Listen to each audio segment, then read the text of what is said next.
Okay, so hello, good morning everyone. I am Akansha Mathur, your UGC NET Home Science Paper 2 faculty. Welcome you all on Filaform platform. आज हम लोग अपनी unit number 3 start करने वाले हैं। Unit 2 हमने अपनी कंप्लीट कर ली है। नई यूनिट है आपकी यूनिट नंबर 3। इसको थोड़ा पेशेंस के साथ में पढ़ना और फोकस के साथ पढ़ना, क्योंकि बहुत सारे स्टूडेंट्स को टेक्सटाइल में प्रॉब्लम रहती है, उनको नहीं समझ में आता है कि क्या कैसे पढ़ना है, तो प्लीज इसको ध्यान से पढ़ना। All right.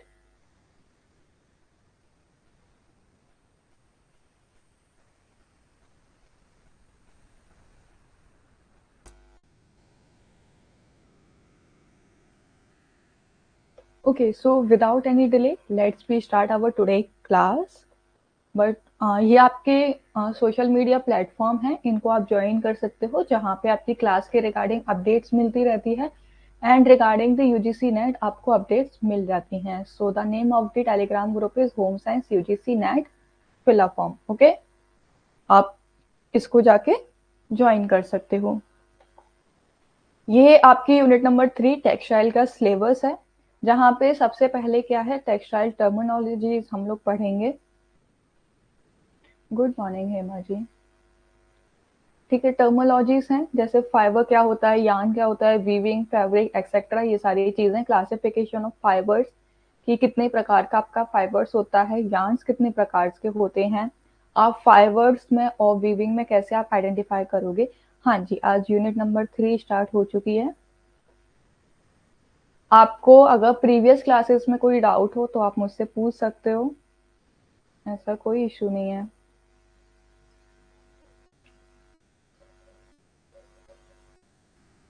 ठीक है, आई होप आपको समझ आ गया होगा। स्टिल कोई डाउट रहता है तो आप क्लियर कर सकते हो। ठीक है, तो आज हम अपना ये वाला पार्ट कंप्लीट करेंगे, देखते हैं। और manufacturing process of major natural and manmade fibres, इनकी क्या प्रॉपर्टीज होती हैं, ये सारी चीजें हम लोग आज कवर करने वाले हैं। इसीलिए मैंने कहा है टेक्सटाइल को थोड़ा ध्यान से पढ़ना, क्योंकि ये बेसिक बेसिक चीजें हैं जो टेक्सटाइल में स्टूडेंट्स को बहुत ज्यादा कंफ्यूज करती हैं।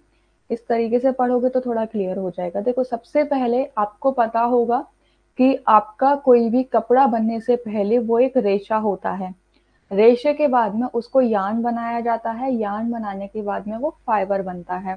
ठीक है, जहाँ पे आपके एक staple fibre and filament fibre, ये दो तरीके के होते हैं। स्टेपल फाइबर्स वो होते हैं जो सबसे बहुत ज्यादा छोटे छोटे से होते हैं, राइट, वो बहुत थिन होंगे और उनकी जो लेंथ होगी वो बहुत शॉर्ट लेंथ होगी। और फिलामेंट होते हैं वो लॉन्ग लेंथ के होते हैं। ठीक है, तो आपका जो बेसिकली एक आपने फॉर एग्जांपल आपने वूल लिया, ठीक है, तो सीप पे से आप वूल लेते हो, तो सीप के हेयर्स को लेते हो तो वो क्या कहलाएंगे, उसके तंतु कहलाएंगे, फाइबर्स होते हैं वो। फाइबर से आप क्या करते हो, यार्न बनाते हो, और यार्न धागा बनाते हो, और धागा बनाने के बाद में तब जाके आप उन धागों को आपस में ज्वाइंट कर करके, वीव करके, या फिर नीटिंग के द्वारा, नॉटिंग के द्वारा, इन सब से फिर क्या करते हो, आप एक फैब्रिक बनाते हो। देखो, फाइबर जो होता है ना, ये basic element of the textile होता है। अगर आपसे कोई भी पूछे कि कपड़ा बनाने की सबसे छोटी इकाई कौन सी होती है, तो कपड़ा बनाने की सबसे छोटी इकाई आपकी फाइबर होती है। इसीलिए इसको बेसिक एलिमेंट ऑफ टेक्सटाइल भी कहा जाता है। कपड़े का मूल तत्व फाइबर को जाना जाता है। ठीक है, ये छोटे छोटे पॉइंट्स हैं, इनको नोट डाउन कर लेना।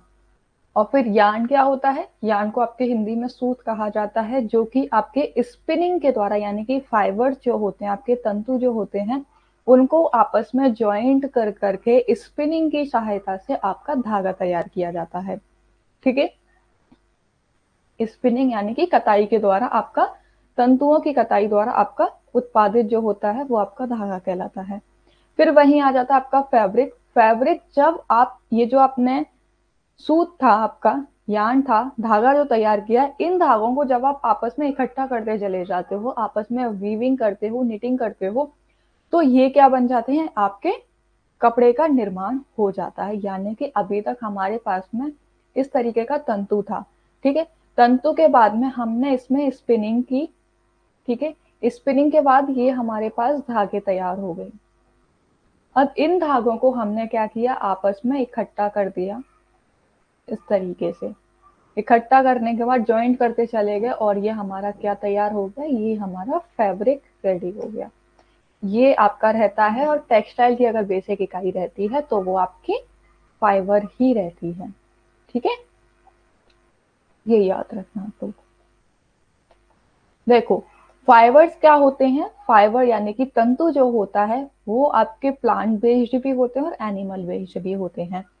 जहाँ पे आपके बहुत ही पतला हेयर की तरह एक सब्सटेंस होता है, वो लिया जाता है। आपके जो भी एनिमल्स हैं, प्लांट हैं, वहां पे हेयर पोर्शन, टिश्यूज से उनके हेयर पोर्शन लिया जाता है, जो कि आपका तंतु कहलाता है। सिंपली समझो, जो कि देखो आपको ये कुछ हल्के हल्के से दिखाई दे रहे हैं, ये बहुत ज्यादा पतले और छोटे होते हैं, बाल की तरह इनका स्ट्रक्चर होता है तंतुओं का।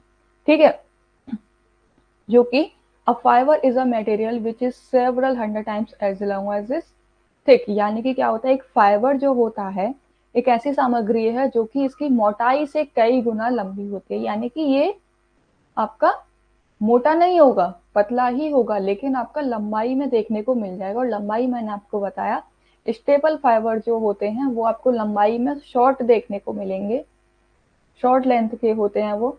एंड फिलामेंट वाले जो होते हैं वो आपके लॉन्ग लेंथ के होते हैं। राइट, ठीक है।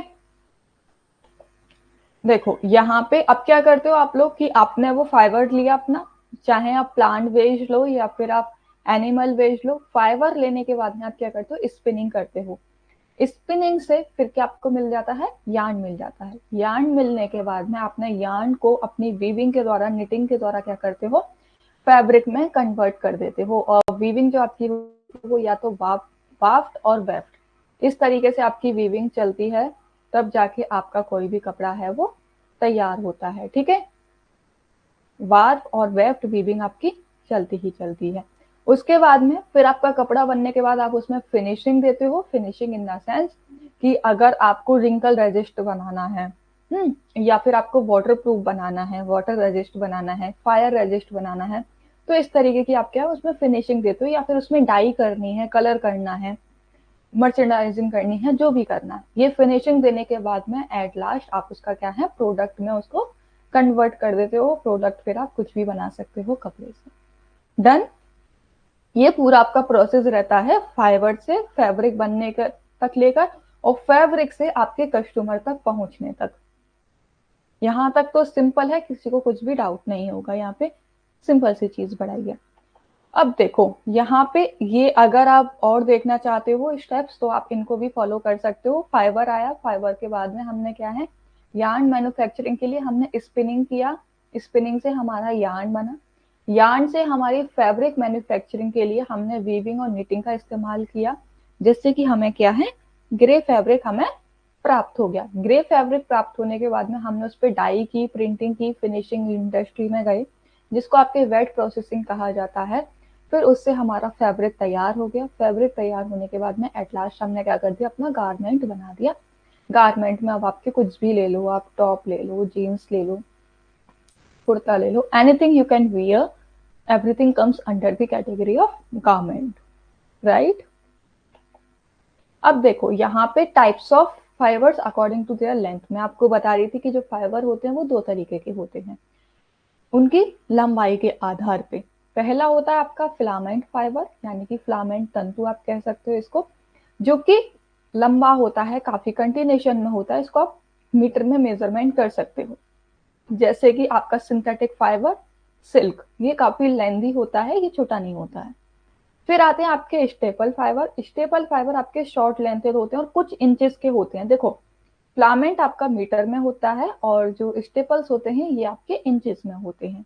जैसे कि आपका वूल, कॉटन, जूट, ये सारे के सारे आपके स्टेपल फाइबर्स की कैटेगरी में आते हैं, क्योंकि इनकी लेंथ होती है वो, देखो सपोज ये आपका फिलामेंट है and this one is your staple, ये आपका स्टेपल फाइबर हो गया and this is your filament fibre. जिसको आप मीटर में मेजरमेंट कर सकते हो वो फिलामेंट है, और जिसको आप सिर्फ इंचेस में ही मेजर कर सकते हो it is called staple fibre. For example wool, cotton and jute. अब आते हैं हमारे पास कि फाइबर हमें ये प्राप्त कहाँ से होते हैं। फाइबर हमें दो तरीके से प्राप्त होते हैं, natural fibre and manmade fibre. Natural fibres obviously बात है जो प्लांट बेस्ड होते हैं, जो हमें प्रकृति से ही प्राप्त होते हैं, वो हमारे नेचुरल फाइबर्स की कैटेगरी में आते हैं। ठीक है, जहाँ पे किसी भी प्रकार की कोई भी मानव का मतलब मानव से इन द सेंस है कि बिना प्रकृति के आपने उसका निर्माण नहीं किया है। अब नेचुरल में भी आपके तीन तरीके की रहते हैं, vegetable, animal and minerals. Vegetables में क्या आ जाएगा, जिनको आप पेड़ से प्राप्त कर रहे हो। ठीक है, जैसे कि वेजिटेबल्स में सीड्स फाइबर आते हैं जो कि आप पेड़ के बीज से प्राप्त करते हो, तो उसमें सिर्फ आपका कॉटन आता है। पत्तियों से जो आप प्राप्त करते हो तंतु को, वो होता है आपका फ्लैक्स, हैम, सीशल, अवाका, बनाना। ठीक है, बनाना लीव्स होता है, हेनिक्विन, रेमी, सोन एंड कोएफ। ये आपके लीव्स से प्राप्त होने वाले फाइबर्स हैं। फिर आपका आ जाता है बास्ट फाइबर्स। बास्ट फाइबर्स में क्या आता है आपका jute, linen, flax, ramie and कैनल। राइट। एंड एनिमल यानी कि जो आप जानवर की खाल से जो प्राप्त करते हो, वो होता है आपका वूल एंड सिल्क, कोकून से आपको प्राप्त होता है, एंड देन हेयर। राइट। फिर आता है मिनरल। मिनरल्स में आपका आ जाता है एस्बेस्टस। ठीक है। फिर आते हैं हमारे मैनमेड। मैनमेड क्या होते हैं, जहां पे आपके नेचुरल फाइबर्स को लेके मानव एक दूसरे तंतु का निर्माण कर देता है, तो वो होता है आपका रीजनरेटेड मैनमेड। क्या है, जो कि आपके प्लांट वेस्ट ही जनरेट किए गए हैं, जैसे कि विस्कस रेयन, राइट, मॉडल, कोपरा, कोपरा रेयन, बैम्बो विस्कस या फिर टेंसल ल्यूकेल। ठीक है, ये मानव द्वारा निर्मित किए गए आपके कपड़े हैं, जो कि जर्नली आपको एक चीप रेट में मिल जाते हैं, जो मार्केट में हाई रेट में नहीं मिलते हैं, कम रेट में मिल जाते हैं, क्योंकि ये आपके नेचुरल फाइबर्स का अल्टरनेटिव्स होते हैं एक तरीके से। इसीलिए आपने देखा होगा जो नेचुरल जो क्लॉथ होता है वो आपको बहुत ज्यादा कॉस्टली देखने को मिल जाता है मार्केट में, कंपेरिजन टू मैनमेड फैब्रिक। ठीक है। अब सिंथेटिक में क्या आ जाता है आपका polyester, acrylic, nylon and rubber. और इनऑर्गेनिक में मेटेलिक, ग्लास एंड कार्बन। तो ये आपकी टेबल है, आई होप आप इसको याद कर लेना, बहुत ज्यादा हेल्पफुल रहने वाली है ये आपके लिए। ठीक है, ये जिस तरीके से टेबल दी गई है ना उसी तरीके से याद कर लेना। गुड मॉर्निंग रचना जी। देखो यहाँ पे अगेन यहाँ लिख दिया गया है, वेजिटेबल से जो आपको कॉटन जो प्राप्त होता है वो कॉटन बॉल्स आपको प्राप्त होती हैं, बीज से प्राप्त होती हैं। जूट प्लांट होता है, वहां से आपको जूट प्राप्त होता है, कोई बात नहीं, रेमी। ठीक है। अब और जो आपको सिल्क प्राप्त होता है वो कोकून से प्राप्त होता है, कैमल, स्पाइडर सिल्क और वूल। ठीक है, मोहेर आपका गोट होती है, वहां से आपको प्राप्त होता है। ठीक है, तो ये आपके फाइबर्स हैं जो कि आपको डिफरेंट डिफरेंट कैटेगरी से प्राप्त होते हैं। डन। देखो टेक्सटाइल में अगर आपको कहीं भी कोई भी कंफ्यूजन लगे ना, आप तुरंत पूछ लेना, क्योंकि टेक्सटाइल एक ऐसा सब्जेक्ट है जिसको कोई भी पसंद नहीं करता है। हालांकि देखो अब आप लेट आई हो तो मतलब बाकी के बच्चों का भी आप टाइम करवाओगे। मैंने अभी तक ये पढ़ाया है कि आपके जो फाइबर्स होते हैं ना वो दो तरीके के होते हैं, एक होता है स्टेपल फाइबर्स और एक होता है फिलामेंट फाइबर। स्टेपल फाइबर्स वो होते हैं जो कि बहुत छोटे छोटे होते हैं, जिसको आप सिर्फ इंचेस में मेजर करते हो। फिलामेंट फाइबर वो होता है जो कि लंबे होते हैं, मीटर में जिसको आप मेजर करते हो, उनकी लेंथ बहुत लंबी होती है। अब ये जो फाइबर होते हैं आपको अलग अलग कैटेगरी से प्राप्त होते हैं, एक प्राकृतिक रूप से आप इनको प्राप्त करते हो और एक मानव द्वारा इनको बनाया जाता है। प्रकृति से जो प्राप्त होते हैं वो अलग अलग कैटेगरी से प्राप्त होते हैं, कुछ बीज से आप प्राप्त करते हो, कुछ लीफ से आप प्राप्त करते हो, कुछ बास्ट से आप प्राप्त करते हो, कुछ फाइबर्स ऐसे होते हैं जिनको आप एनिमल्स की स्किन या फिर हेयर से आप प्राप्त करते हो। ठीक है, फिर कुछ होते हैं मिनरल्स वाले, ये आपके नेचुरल की कैटेगरीज में आ जाते हैं। राइट। फिर होते हैं मैनमेड। मैनमेड वो होते हैं जहां पे मानव नेचुरल फाइबर्स की सहायता से अपना एक तंतु का निर्माण करता है, वो आपके मैनमेड फाइबर्स कहलाते हैं। अगर मैं नेचुरल फाइबर्स की बात करूं तो आपको जो बीज से प्राप्त होने वाला फाइबर है वो है कॉटन। ठीक है, जो आप लीफ से प्राप्त करते हो वो हो जाते हैं आपके flax, hemp, sisal, abaca, banana and henequen, ये सारे। ठीक है, और बास्ट से प्राप्त होने वाले आपके होते हैं जूट, लिनन, फ्लैक्स एंड रन। एनिमल से यानी कि आपको जानवरों के जो हेयर से जो प्राप्त होता है वो है वूल, ठीक है। सिल्क कोकून से प्राप्त होता है, अगेन ये एक तरीके का कीड़ा होता है जो कि एनिमल कैटेगरी में आता है। Hair, right. एंड मिनरल्स में एस्बेस्टस आ जाता है, और रीजनरेटेड फाइबर में क्या आ जाता है आपका, रीजनरेटेड मैनमेड फाइबर में आपका विस्कस रेयन आ जाएगा, जिसको प्राकृतिक फाइबर की सहायता के द्वारा ही आपका निर्माण किया जाता है, ठीक है, with the help of the machines and all chemical, ठीक है। सेकंड है आपका model cupro rayon, bamboo viscose and tencel, ये सारे के सारे आपके सिंथेटिक की कैटेगरी में, आई मीन मैनमेड की कैटेगरी में रहते हैं, and these all are under the natural category, ठीक है। इसीलिए आपने जो नेचुरल फाइबर्स देखे होंगे ये कॉस्टली होते हैं क्योंकि इनमें मेहनत बहुत लगती है, अगेन। एंड मैनमेड फाइबर हैं वो आपको चीप रेट पे मार्केट में मिल जाते हैं, ठीक है। इसीलिए आपने देखा होगा मार्केट में अब जो आपको फैब्रिक्स प्राप्त होते हैं वो फैब्रिक क्या होते हैं, आपके मिक्स्ड फैब्रिक होते हैं, है ना। आपने कभी भी आपको प्योर कॉटन नहीं मिलेगा, ब्लेंड कॉटन आपको मिल जाएगा। तो ब्लेंड कॉटन में आपका ऑब्वियसली क्या किया जाता है कि कॉटन और रेयन को मिक्स कर दिया। क्लास को स्टार्ट हुए 20 मिनट्स हो चुके हैं सोनिका जी,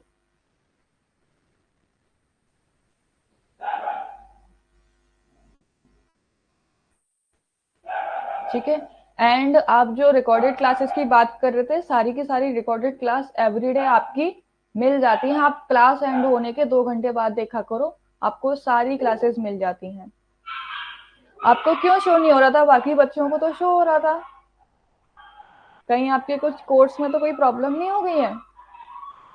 क्योंकि जो आपकी क्लासेस थी वो पहले ही शेड्यूल कर दी गई थी, और नोटिस भी था वो भी कल ही डाल दिया गया था, तो आई होप विजिबल होना चाहिए। तो एक काम करना, ये टेक्निकल टीम का नंबर है, आप इस पे ना एक बार कांटेक्ट कर लेना। तो आप उनको अपनी प्रॉब्लम बता देना कि मुझे ना क्लास के नोटिफिकेशन नहीं मिलते हैं, और जो क्लास स्टार्ट भी हो जाती है ना तो वो भी मुझे विजिबल नहीं होता है, ठीक है। तो आपकी प्रॉब्लम सॉल्व हो जाएगी, क्योंकि मुझे लग रहा है कि आपकी स्टार्टिंग से ही ये प्रॉब्लम आ रही है। तो सॉल्व करा लो तो ठीक है, इस तरीके से क्लास को लेट ज्वाइन करना आप ही के लिए लॉस हो जाता है। डन, ठीक है। तो ये मैंने यहाँ कैटेगरी और चार्ट डाल दिया है, आप इसको भी रिकमेंड कर सकते हो for the making a notes.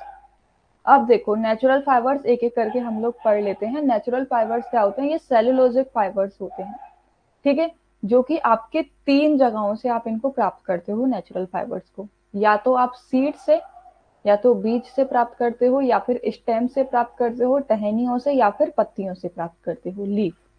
इन 3 जगह से ही आपको ये जो नेचुरल फाइबर्स हैं वो प्राप्त होते हैं। अगर मैं सीड्स की बात करूं, बीज से जो आपको प्राप्त होता है, देखो आपने ये जो कॉटन का जो होता है ना वो इसी तरीके का होता है। और ये आपने कभी कॉटन, आपने घर में भी कॉटन देखी होगी, वो कितनी छोटी छोटी से होते हैं उसके रेशे।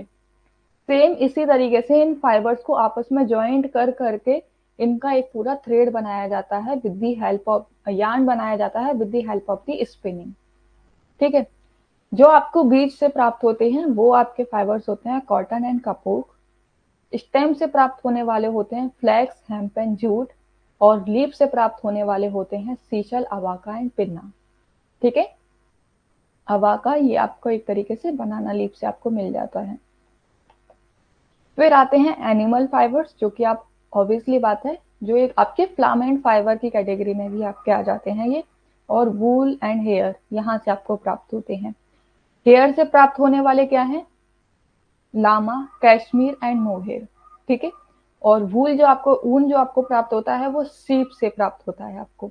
और फिलामेंट जो आपको लंबे लंबे धागे हैं वो आपकी स्पाइडर सिल्क से आपको प्राप्त होता है। मैंने अगेन कहा था कि सिल्क आपका फिलामेंट फाइबर होता है, और बॉम्ब सिल्क सिल्क से प्राप्त होता है, जिसके लिए आपका क्या है, कुकून की हेल्प मिलती है। कुकून एंड फ्रोज से आपके वॉर्म सिल्क में कन्वर्ट होता है, ठीक है। सिंथेटिक फाइबर्स क्या होते हैं, originated in natural sources but are developed by the human. बताया था कि सिंथेटिक फाइबर्स आपके जो नेचुरल फाइबर्स है ना उन्हीं की सहायता से मानव द्वारा निर्मित किए गए जो तंतु होते हैं उन्हीं को आपके सिंथेटिक फाइबर कहा जाता है। यानी कि जो मानव भी निर्मित कर रहा है ना धागों को, तंतुओं को जो मानव निर्मित करता है वो किसके द्वारा निर्मित करता है, यानी कि थोड़ी बहुत जो परसेंटेज है वो नेचुरल फाइबर्स की उसमें ऐड होती ही है। फिर उसके बाद में केमिकल्स और मशीन्स प्रोसेस के द्वारा वो अपने धागे का निर्माण कर देता है। ठीक है, जिसमें आपका नेचुरल पॉलीमर फाइबर की कैटेगरी में बहुत कॉमन है, जो कि है आपका viscous, rayon and acetate and try acetate. ये आपके नेचुरल पॉलीमर फाइबर्स की कैटेगरी में आते हैं। जिस तरीके से आपके नेचुरल है ना कॉटन एंड वूल, सेम उसी तरीके से सिंथेटिक फाइबर में जो आपका नेचुरल होता है वो आपके viscous, rayon, acetate and try acetate होते हैं। ठीक है, फिर उसके बाद सिंथेटिक पॉलीमर फाइबर में देखो वो नेचुरल था, लेकिन यहाँ पे सिंथेटिक प्रॉपरली आपका केमिकल एंड ऑल इन सब से बना हुआ है।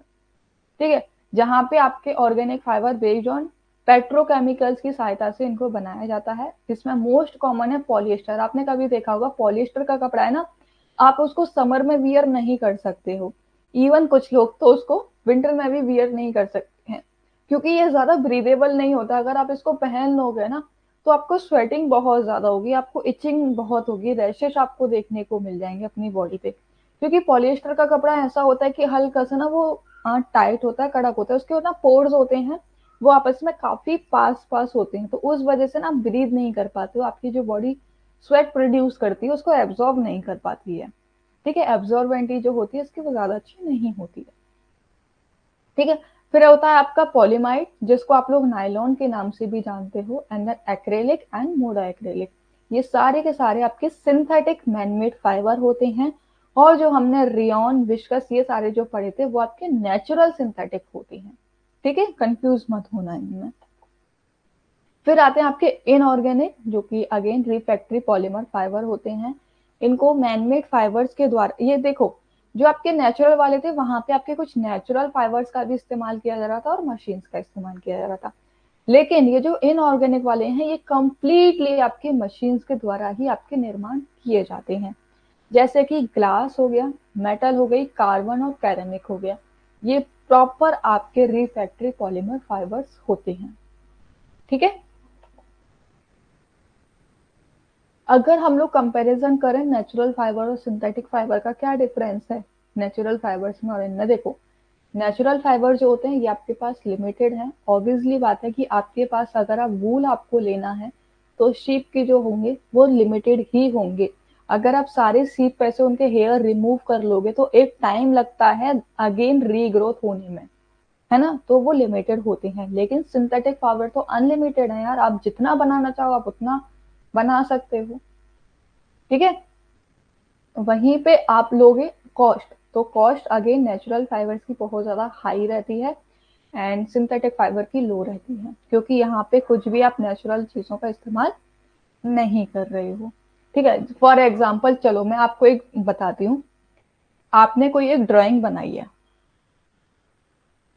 राइट, आपने पेपर लिया, उसके लिए आपने कलर्स लिए, उसमें तब जाके आपने उसको ड्रॉ किया, कलरिंग की उसमें। ठीक है, वो क्या हो गई आपकी ओरिजिनल हो गई। ठीक है, अब वहीं इससे भी अब क्या हो गया कि अब आपको डुप्लीकेट अगेन ऐसा चाहिए तो आप क्या करोगे, इसकी फोटोकॉपी करा दोगे, राइट। अगेन वो नेचुरल की ही तरह दिखेगा, लेकिन क्या वो नेचुरल है, बताओ। ओरिजिनल की ही तरह दिखेगा, लेकिन क्या वो ओरिजिनल कहलाएगा, बताओ मुझे अब, बताओ सभी लोग आंसर दो।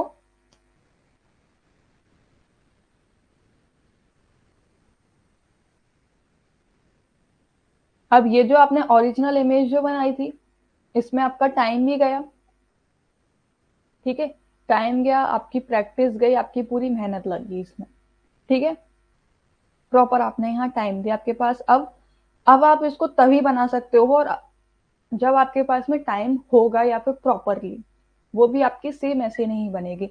लेकिन अगर जब आपको ऐसी चाहिए तो आप फोटो कॉपी कराने जाओ, फोटो कॉपी कराने की कोई लिमिट है, आप जितना चाहो उतना करा सकते हो इसकी। डुप्लीकेट अगर आपको बनवाना हो तो जितना चाहो आप उतना करवा सकते हो। सिमिलरली एक और एग्जांपल देती हूँ, आप लोग अपनी नोट्स बनाते हो। ठीक है, नोट्स बनाने में आपकी मेहनत लगती है, आप लिखते हो प्रॉपर, उसको टाइम देते हो, रीड करते हो, अदर अदर वेबसाइट से, अलग अलग जगह से आप मटेरियल कलेक्ट करते हो, उसके बाद में आप अपने नोट्स बनाते हो।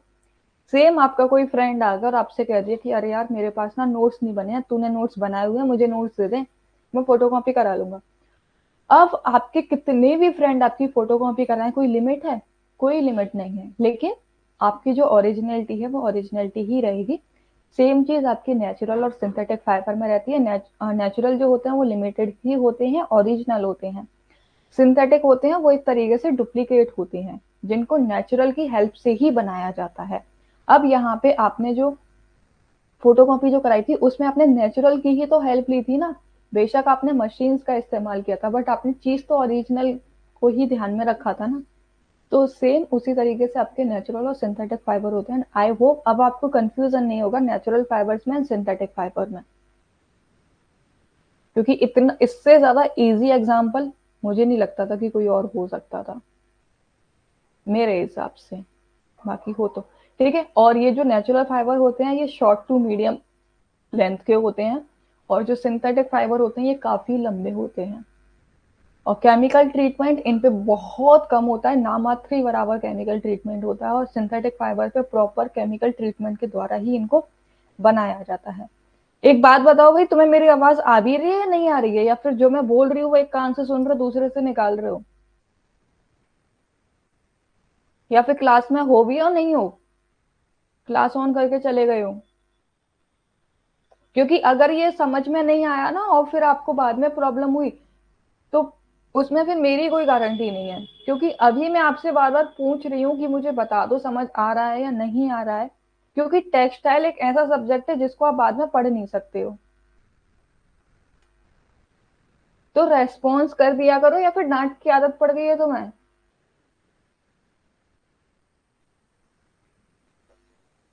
तो जब मैं पूछ रही थी कि एग्जाम्पल से तुम्हें समझ आया कि नहीं आया, क्यों नहीं बताया भाई? तुम्हारी हरकतें ही ऐसी रहती हैं।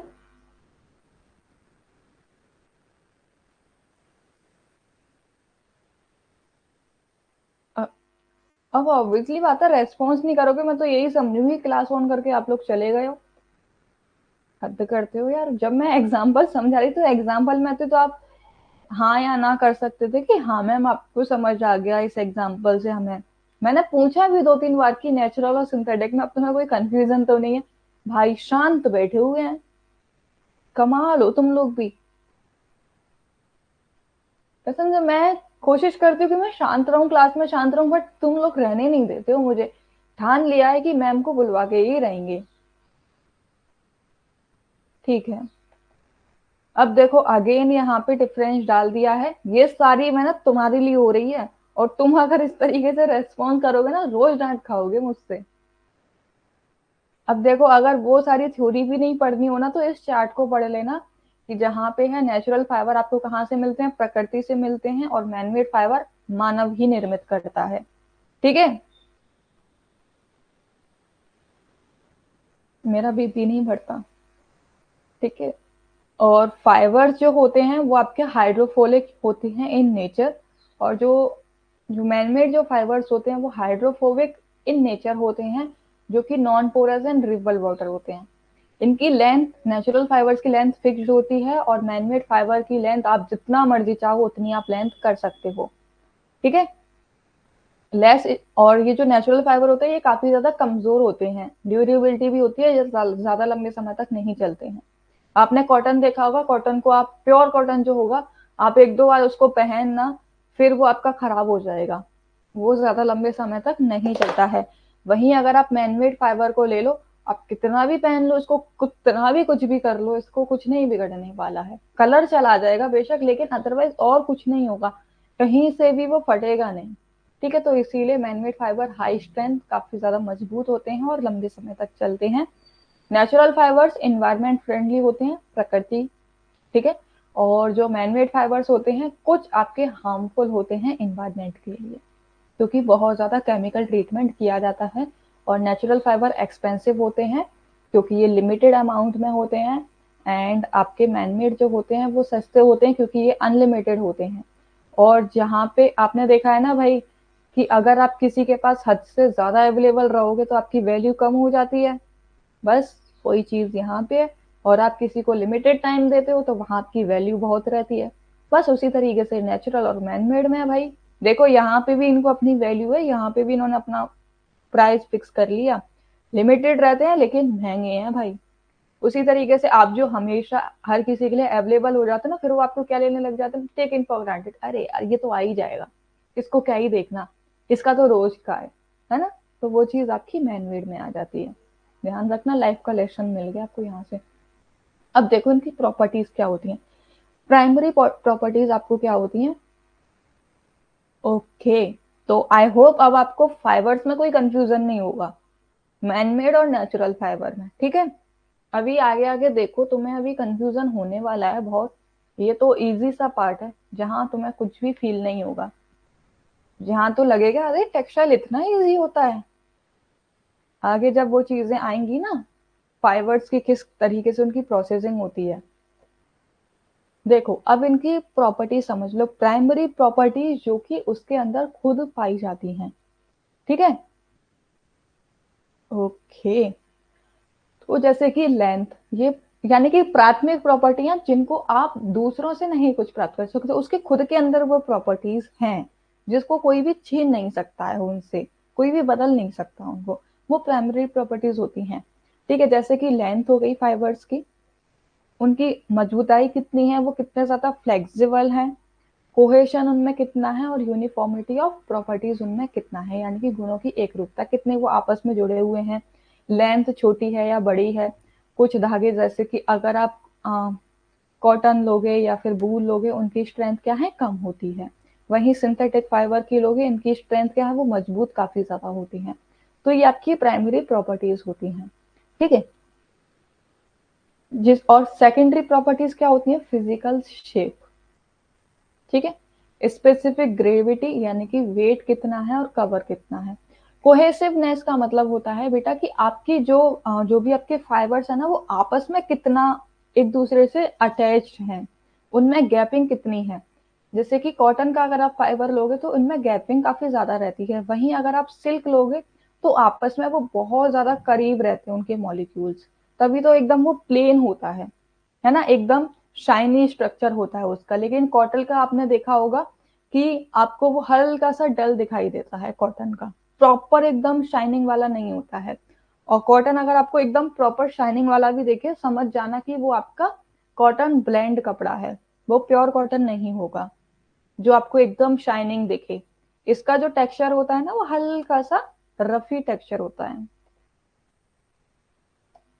और सेकेंडरी प्रॉपर्टी में आ जाता है आपका कि जो भी आपका कपड़ा है वो पानी को कितना ज्यादा एब्जॉर्ब कर रहा है, ठीक है, कितना ज्यादा वो कंफर्टेबल है। इलास्टिसिटी, अगर आप उसको खींचोगे तो क्या खींचने के बाद में वो अपनी जगह पे तुरंत वापस आ जाता है, या फिर वो बिल्कुल भी वापस नहीं आता है, या फिर थोड़ा सा ही श्रिंक होता है। वो आपकी इलास्टिक कैरेक्टरिस्टिक्स होती है जो कि आपकी सेकेंडरी प्रॉपर्टी में आती है।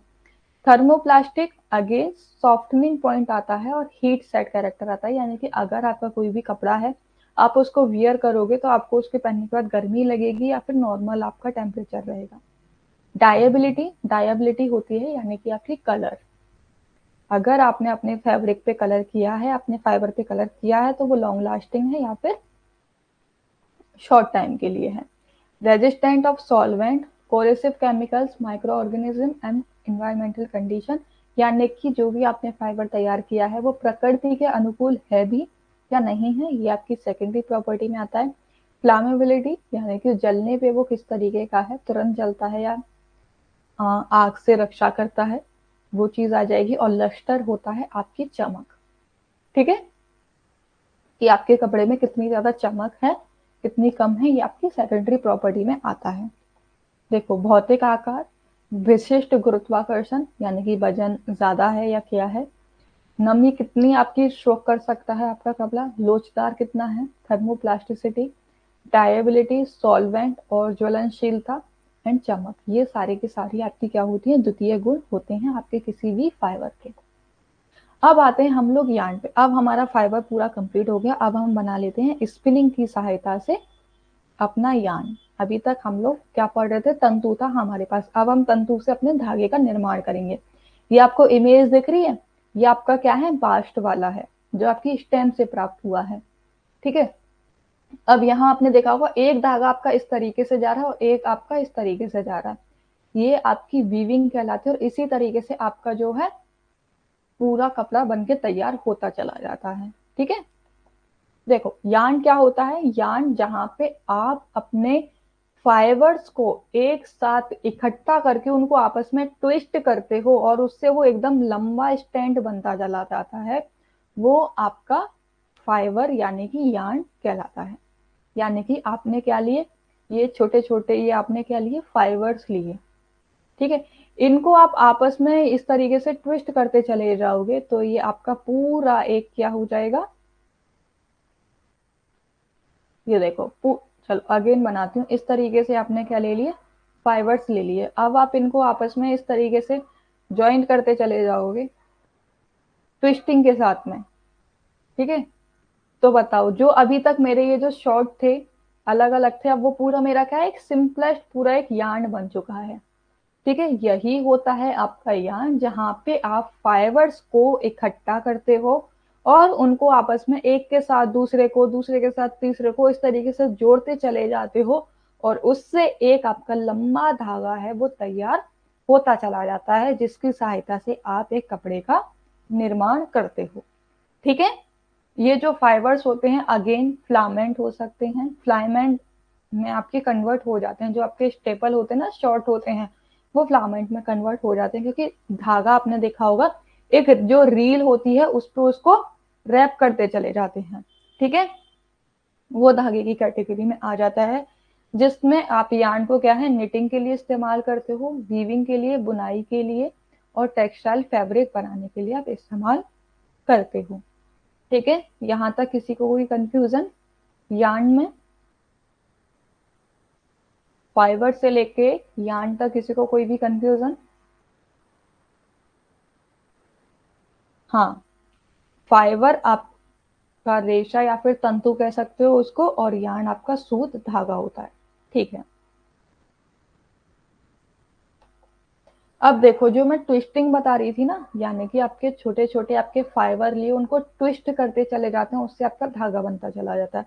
तो ट्विस्टिंग होती है ना, वो आपकी बेटा दो तरीके की होती है। स्पिनिंग जब आप करते हो तो उसमें आप धागों को ट्विस्ट करते हो ना, दो तरीके से ट्विस्ट करते हो। एक आप क्लॉकवाइज, जिसको आपके एश ट्विस्ट कहा जाता है, और एक को आप ट्विस्ट करते हो जेड ट्विस्ट, जिसको आपके एंटी क्लॉकवाइज ट्विस्ट कहा जाता है। अगर आप क्लॉकवाइज ट्विस्ट करोगे तो वो एश ट्विस्ट की कैटेगरी में आ जाएगा। ठीक है, उसी तरीके से आपका धागे का निर्माण होगा। और अगर आप एंटी क्लॉकवाइज ट्विस्ट करोगे धागे को तो वो आपका जेड ट्विस्ट की कैटेगरी में आ जाएगा। जहां पे क्या होता है कि जैसे कि सपोज करो आपने यहां से एक पकड़ लिया, इस एक्सेस से आपने फाइबर को पकड़ लिया, पकड़ने के बाद में दूसरा फाइबर आप इसमें ज्वाइंट करोगे तो वो एज ट्विस्ट करोगे, यानी कि क्लॉकवाइज आप ट्विस्ट करते चले जाओगे। लेकिन ऊपर के सिरे को आप तब तक नहीं छोड़ते हो जब तक कि आपका पूरा एक धागा बनकर तैयार नहीं हो जाता है।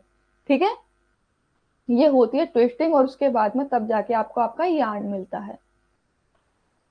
देखो ये जो आपने देखो ट्विस्टिंग देख रहे हो ना आप लोग, ट्विस्टिंग को आप क्या करते हो, ये है आपकी Z twisting and this is your S twisting, right. Z twisting में क्या होता है, आपकी 3 प्लाई सिल्क यार्न का इस्तेमाल हो जाता है, और एश ट्विस्टिंग में आपकी 2 प्लाई वुल यार्न का इस्तेमाल हो जाता है, जो कि आपके छोटे छोटे से रहते हैं।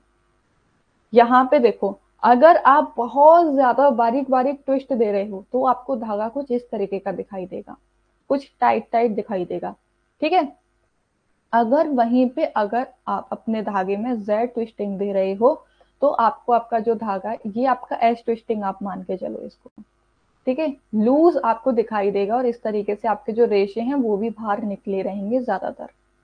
ठीक है, जहां पे आपकी ट्विस्ट पर इंच क्या होते हैं, बहुत कम होते हैं, टीपीआई जिसको आपको कहा जाता है। और जब आप बहुत ज्यादा ट्विस्ट करते हो किसी को तो वो हायर ट्विस्ट पर इंच वाला फाइबर कहलाता है। ठीक है, टीप और ये फुल फॉर्म याद कर लेना क्योंकि ये आपके एग्जाम में आई है मैचिंग के लिए। टीपीआई क्या होता है, व्हाट इज टीपीआई, तो टीपीआई होता है आपका ट्विस्ट पर इंच की, हर एक इंच पे आप कितना ट्विस्ट दिया है आपने, हाई ट्विस्ट दिया है या फिर लूज ट्विस्ट दिया है। ठीक है, देखो ये जो एश ट्विस्ट इस तरीके से आपका जो धागा बुनता चला जाता है, ट्विस्टिंग आप देते हो, राइट, ये आपकी एश ट्विस्ट कहलाता है जो कि क्लॉकवाइज होता है।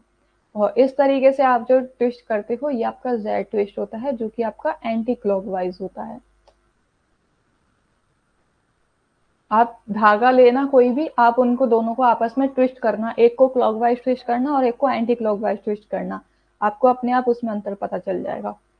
देखो जेड ट्विस्ट जब हम क्या करते हैं तो क्या करते हैं, दोनों सिंगल यार्न को लेते हैं और उनको इस तरीके से हम क्या है ट्विस्ट करने लग जाते हैं। ये आपको कुछ दिख रहा होगा, ठीक है। अब यहाँ पे क्या है, S twist and the other Z twist. One single yarn आपका क्या होता है, यहाँ पे आपकी एक एश ट्विस्ट लिया जाता है, एक एश ट्विस्ट का धागा लिया जाएगा और एक जेड ट्विस्ट का धागा लिया जाएगा और दोनों को आपस में फोल्ड कर दिया जाएगा with the help of the Z twist, ठीक है। वो टू फोल्डेड यार्न आपका कहलाता है। इससे चलो आपको यहां से बताती हूँ आपको, ये देखो, ये जो आपके यार्न होते हैं ना, इनको डिफरेंट कैटेगरी में भी कैटेगराइज किया गया है, तो मैं वही बता रही हूँ। यहाँ पे आपके जेड ट्विस्ट था आपका धागा, दो धागे आपने लिए जो कि जेड ट्विस्टिंग के थे। अब उनको आपने क्या कर दिया, उनको एश ट्विस्टिंग में आपने ट्विस्ट करना शुरू कर दिया, यानी कि एक धागा लिया आपने, ये दूसरा धागा लिया और ये दोनों धागे क्या हैं आपकी जेड ट्विस्टिंग के हैं, यानी कि आपने इनको एंटी क्लॉकवाइज ट्विस्ट किया था। अब जब आप इन दोनों धागों को आपस में ज्वाइंट करोगे तो ज्वाइंट करने के लिए आप इनमें एश ट्विस्टिंग का इस्तेमाल करोगे, ठीक है, इस तरीके से। तो ये जो दो धागे आपके अलग अलग थे वो एश ट्विस्टिंग की सहायता से पूरा एक होते चले जाते हैं, जिनको आपके फोल्डेड या फिर प्लाई यार्न के नाम से जाना जाता है। दोबारा बता रही हूँ, दोबारा सुनो। आपने दो धागे लिए, एक ये धागा लिया और एक ये धागा लिया और ये दोनों धागे जो थे आपकी जेड ट्विस्टिंग के द्वारा बनाए गए थे, ठीक है। अब इन दोनों धागों से आपने एक सिंगल धागा आपने बना दिया और ये जो एक सिंगल धागा जो बना है ये आपका बना है एश ट्विस्ट द्वारा, जिसको आपके फोल्डेड या फिर प्लाई यार्न के नाम से जाना जाता है, ठीक है। कंफ्यूजन तो नहीं किसी को भी, तुरंत पूछ लेना मुझसे, ठीक है। हाँ, फिर आपका आ जाता है थ्री फोल्डेड यार्न। अगेन जो हमने दो धागे लिए थे उसमें हम लोग क्या कर देते हैं, तीन धागों को हम लोग ले लेते हैं, जो आपका थ्री फोल्डेड और प्लाई यार्न कहलाता है, राइट। इसी तरीके से आपके फोर फोल्डेड यार्न का निर्माण कर दिया जाता है, ठीक है। बस धागों की संख्या आपकी बढ़ा दी जाती है और उसी तरीके से इनकी क्या है, स्ट्रेंथ भी आपकी मजबूत। दो धागों का होगा उनकी स्ट्रेंथ थोड़ी कम होगी, तीन धागों का होगा हल्का सा मोटा होगा, वेट में भी ज्यादा होगा और उनकी स्ट्रेंथ भी बहुत ज्यादा होगी, आसानी से वो टूट नहीं सकते हैं, ठीक है। जो आपके थ्री फोल्डेड, अब देखो यहाँ पे ये आ गया आपका ट्विस्ट, आपने क्या किया, यहाँ पे दो ट्विस्ट वाले आपने क्या ले लिया, तीन धागे ले लिया और इन तीनों को आपने आपस में ट्विस्ट करते चले गए, जो कि आपके केवल यार्न कहलाते हैं। आपने देखा होगा कि जो आपके इलेक्ट्रिसिटी जो वायर होते हैं वो कितने ज्यादा हैवी होते हैं कि नहीं होते हैं, ठीक है। वो इसीलिए होते हैं क्योंकि उनमें काफी धागे, आपने देखा होगा रेड कलर का, येलो कलर का और ग्रीन कलर के आपके वायर रहते हैं और वो तीनों वायर आपके एक ब्लैक कलर के जो होता है वायर उसमें पूरे मिक्स रहते हैं, देखा है कि नहीं देखा है उसको, वो आपका केबल यार्न कहलाता है। इसी तरीके से आपके धागों को भी ट्विस्ट किया जाता है सिमिलर वे में, ठीक है।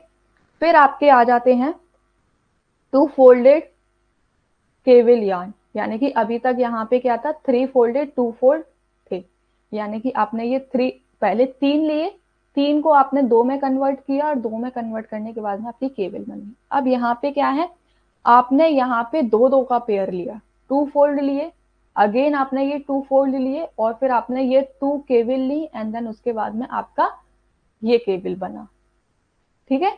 तो ये आपका क्या हो गया, फोल्ड केबल यार्न हो गया। फिर आपका आता है core spun yarn. Core spun yarn में क्या होता है कि आप ये जो दो धागे लेते हो इसमें आप एक स्टैंड रखते हो, उसकी हेल्प से आप इनको ट्विस्ट करते चले जाते हो, वो आपका कोर स्पन यार्न कहलाता है, ठीक है। अब देखो यार्न में और थ्रेड में डिफरेंस क्या होता है, कि आपका यार्न क्या होता है और थ्रेड क्या हुआ। देखो यार्न जो होता है ना वो एक या दो पाइल से मिलके बना हुआ होता है, लेकिन थ्रेड जो होता है वो एक से ज्यादा प्लाई से मिलके बना होता है, ठीक है। ये नॉर्मली आपका वीविंग और निटिंग में यूज किया जाता है, यार्न को, और थ्रेड को आपकी मोस्टली स्विंग क्लॉथ में यूज किया जाता है, निडल मशीन्स में यूज किया जाता है। ठीक है, जब आप सिलाई करते हो ना तो उसमें आप थ्रेड यूज करते हो, यार्न यूज नहीं करते हो। यार्न आपका वीविंग और निटिंग में इस्तेमाल होता है। It can not be referred as a thread, yarn को थ्रेड नहीं माना जाता है।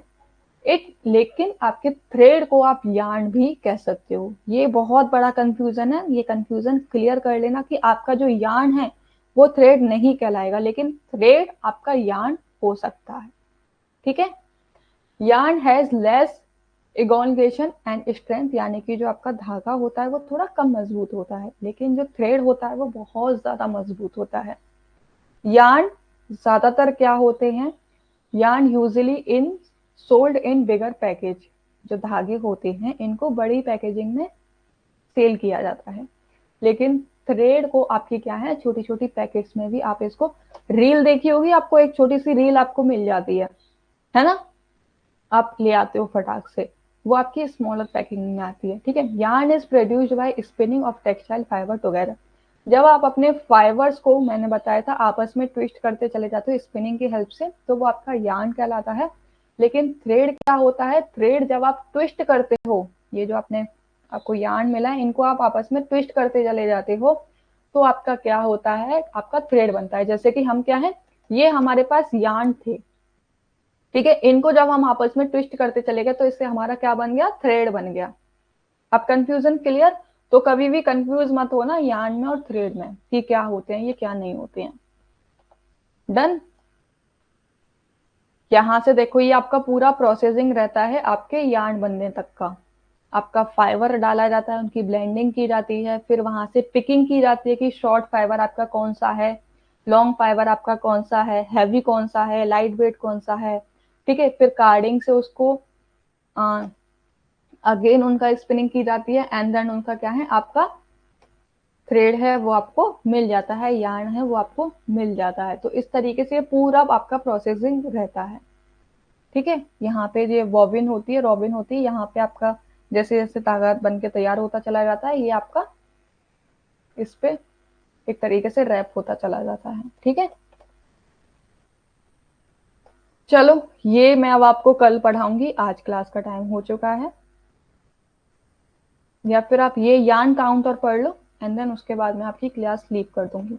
यार्न काउंट में क्या होता है, इसको आप यार्न नंबर के नाम से भी जानते हो, जहां पे आप कोर्सनेस एंड फाइननेस, यानी कि आपका जो भी धागा है वो कितना ज्यादा पतला और बारीक है, या फिर कितना ज्यादा वो आपका मजबूत है, वो चीज आपकी, ये और देख लो। ठीक है, कितनी ज्यादा है वो आपके यार्न काउंट से पता चलते हैं, यानी कि आपको वेट और लेंथ जो आपके यार्न की पता चलती है वो आपके यार्न काउंट में पता चलती है, जिसको आपकी लीनियर डेंसिटी में मेजर किया जाता है। ये आपका यार्न काउंट होता है। वहीं थ्रेड काउंट क्या होता है, थ्रेड काउंट क्या होता है, वो होता है जहां पे आपके जो यार्न है, यानी कि जो आपका धागा था, वहां पे आपके कितने आपने लिए हैं इंचेस ऑफ फैब्रिक, यानी कि हर जो फैब्रिक है उस फैब्रिक में कितनी कितनी इंच पे आपका यार्न लिया गया है, कितने कितने गैप पे, वो आपका थ्रेड काउंट कहलाता है। ठीक है, आपने देखा होगा कि आपका जो इस तरीके से जो कपड़ा बन के जो आपके पास में आता है, किसी किसी में गैपिंग बहुत ज्यादा होती है और किसी किसी में गैपिंग बहुत ज्यादा कम होती है, तो वो आपका क्या कहलाता है, थ्रेड काउंट कहलाता है। ठीक है, length of yarn is also tested by using क्वांटर बैलेंस एंड वेस्ली बैलेंस, यानी कि जो आपकी यार्न की जो लेंथ होती है उसको आपके क्वाड्रेंट बैलेंस या फिर वेस्ले बैलेंस के द्वारा भी मेजर किया जाता है। ठीक है, ये फैब्रिक है आपके, हमने आज पढ़ लिया फाइबर और यार्न। फैब्रिक अब आपका कैसे बनता है ये हम लोग अपनी कल वाली क्लास में डिस्कस कर लेंगे। ऑल राइट, आज की क्लास में कोई भी कंफ्यूजन तो नहीं रहा आपको, सब समझ में तो आया? कहीं भी कुछ भी ऐसा तो नहीं लगा जो सिर के ऊपर से गया हो आपके?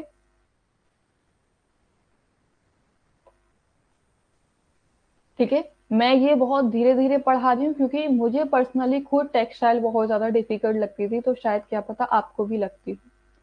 ठीक है, okay, bye bye everyone, take care, पढ़ाई करते रहो, मिलते हैं कल। डन।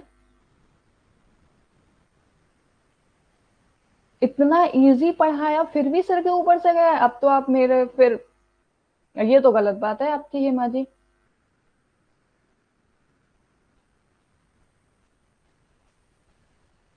मैंने इसीलिए बहुत धीरे धीरे पढ़ाया था, एक एक चीज आपको क्लियर करके पढ़ाई थी, ताकि आपको समझ में आ जाओ। फिर भी आप बोल रहे हो सिर के ऊपर से गया। अब ये तो भाई आपकी गलती है, फिर आपका ध्यान इधर उधर होगा, मैं सही बता रही हूँ। आप तो हम पे आरोप लगा रहे हो। अच्छा, सर के अंदर गया। ओके, मुझे लगा ऊपर से गया। कसम से, आपने तो मेरे को रुला ही देना था।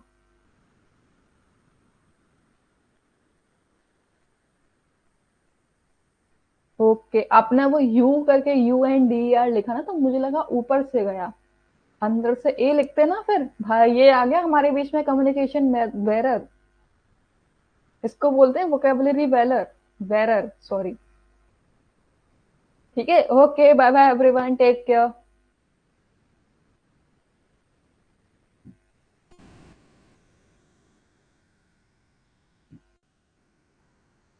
चलो।